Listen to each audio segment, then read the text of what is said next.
Hello, this is Dr. Jason Munsell. It is almost 2 o'clock on Tuesday, July 12th, 2016. It's amazing. This is sort of how I do some of my online stuff. It's not terribly polished or professional, just like me. But it gets the job done, hopefully. One of the reasons, I don't know if I mentioned this last night, by the way, it was wonderful to meet everybody last night. I think it's going to be a great class. We only got 4 weeks together, but hopefully you will become a better speaker and a better writer. That's all we can hope for. My phone is ringing. I'm here at home, and I'm at my home desk here in my home office. And I know you probably won't be able to see all this stuff because, again, I don't have a studio or anything like that in my office. I do have 80s music channel in the background. Madonna is singing to me, as she often does.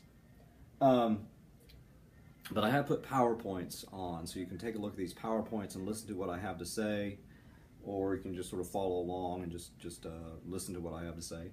I'm doing this in the comfort of my own home, so you can watch in the comfort of your own home or wherever you might be. And also, maybe you watch this tonight, but maybe you don't. One of the things with online and hybrid stuff is the flexibility where you can watch this when you can, in light of your busy lives, even as we have certain deadlines and due dates and everything like that. And every once in a while my dog will get involved, even though my dog is in poor health, has a rare liver disease. He's been drinking too much, but he's hanging in there.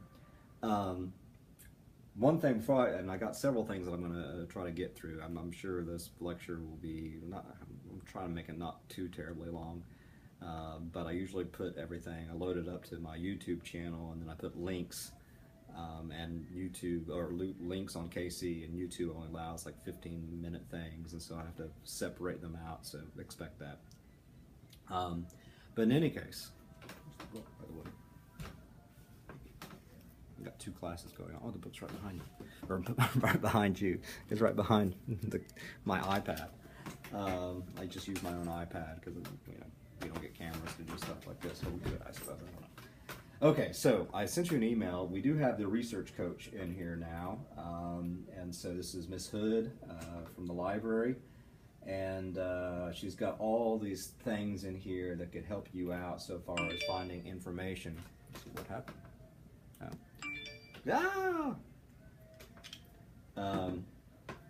So far as helping you research for your first speech. And so, and we talked about the first speech, and the first speech assignment is on KC. I haven't done the first paper assignment. I can't see that. But in any case, take a look at the course shell, and you have lots of information about research, or lots of links. What I'm going to do is try to take you through some of my PowerPoints for, in this case, what I'm doing is chapters 4.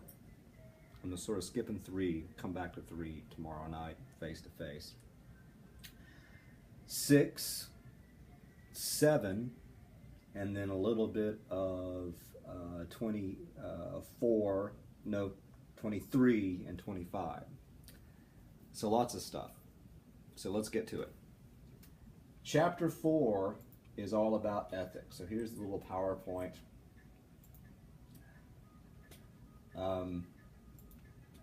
I'll let you, what I don't like to do is just regurgitate what the book has to say, and so I'll let you read the book, obviously, whether it is the 3rd edition or the 4th edition. I don't really care, edition. I like the new edition. That is the band. In any case, chapter 4 is all about ethics, and that's extremely important when we're thinking about issues of speaking effectively and writing effectively.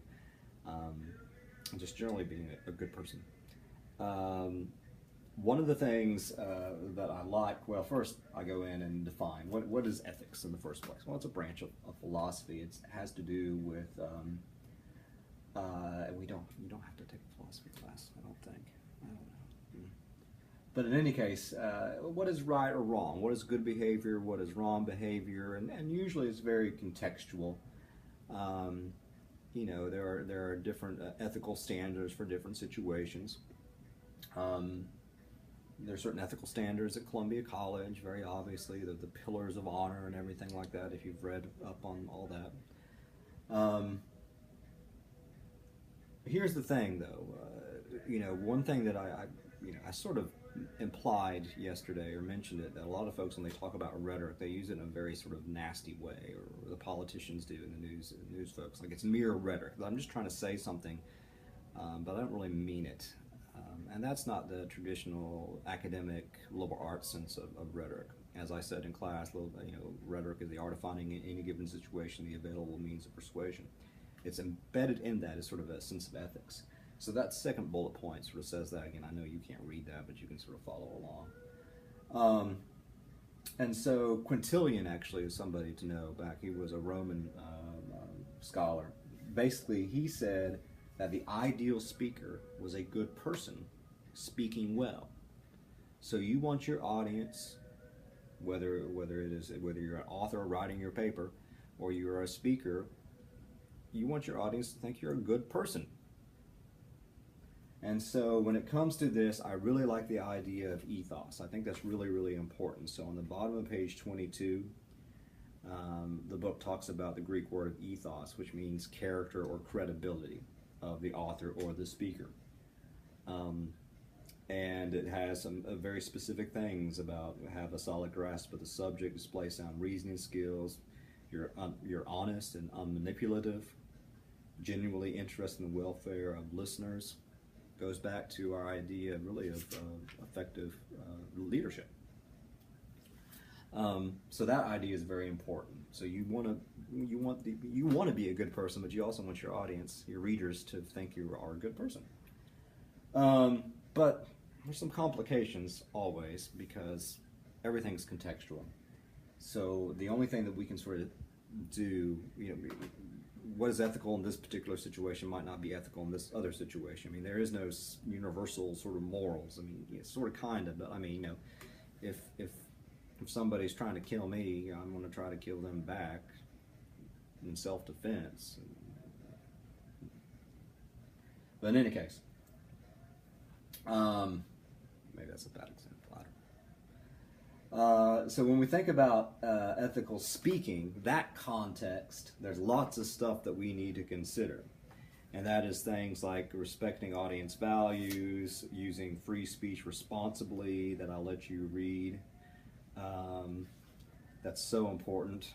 There's lots of people who have reckless disregard for the truth. Contributing to positive public discourse, all these very, very important things, starting on page 22, observe ethical ground rules, avoid offensive speech and hate speech. Now, I love these checklists that are in the book. Checklist on page 25, you should read. It's very, very important. But the keys to me, well, obviously you want to avoid plagiarism, and I'll let you read all that type of stuff. And the keys to me is that you want to be transparent as a speaker, but you also want to be an ethical listener.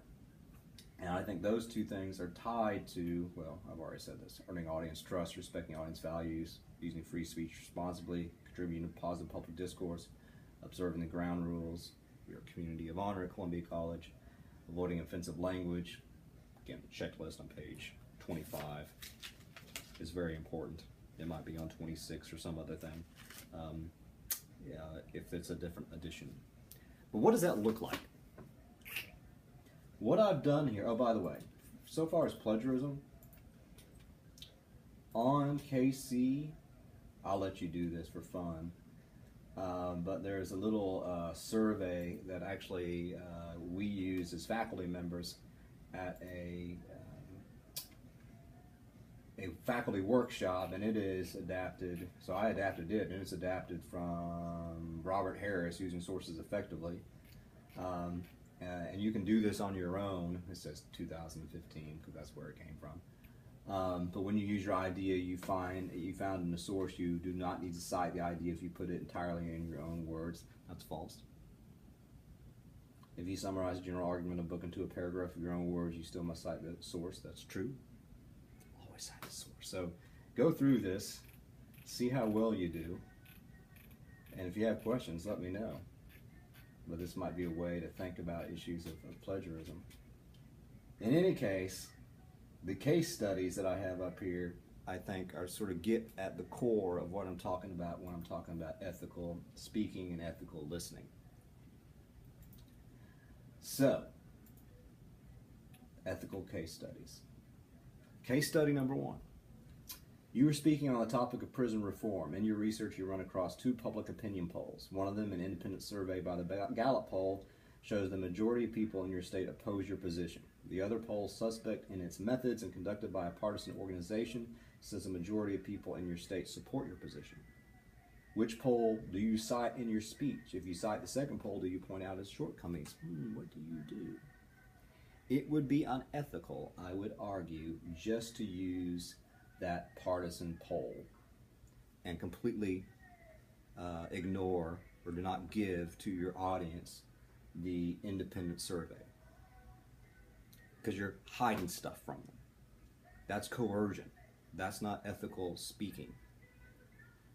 Now, of course, you know, the suspect survey, I mean, if you didn't use it at all, that would be fine with me, because you have already critically analyzed the survey and go, well, that's biased, so I'm not going to use it. That's cool.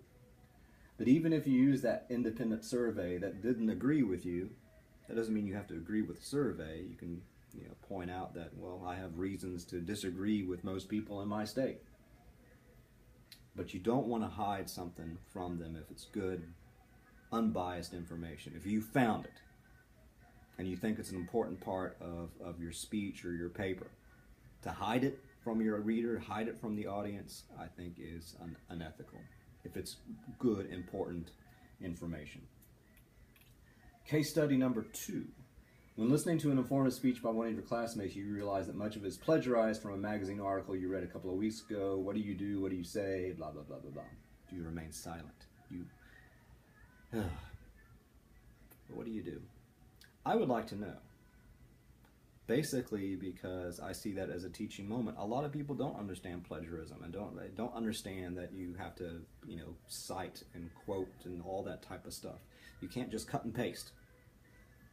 So, I would like to know.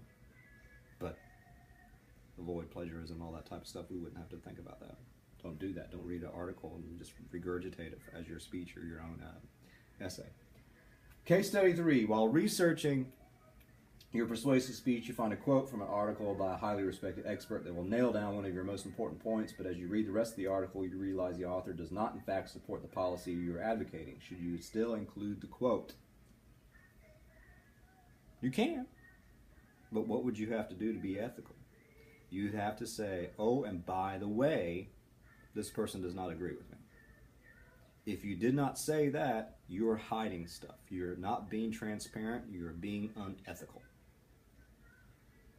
Now, could you say, okay, here's some stuff that seems like it agrees with me, but this person does not agree with me, and maybe point out some contradictions? Sure. But I mean, this is a classic quote out of context.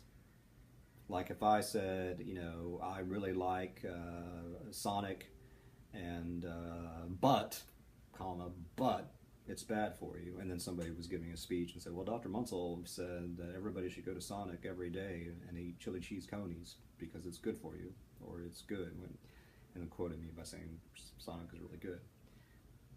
Twisted my words around. Don't do that. Case study number 4. This is sort of the easy stuff, but it's harder said than done.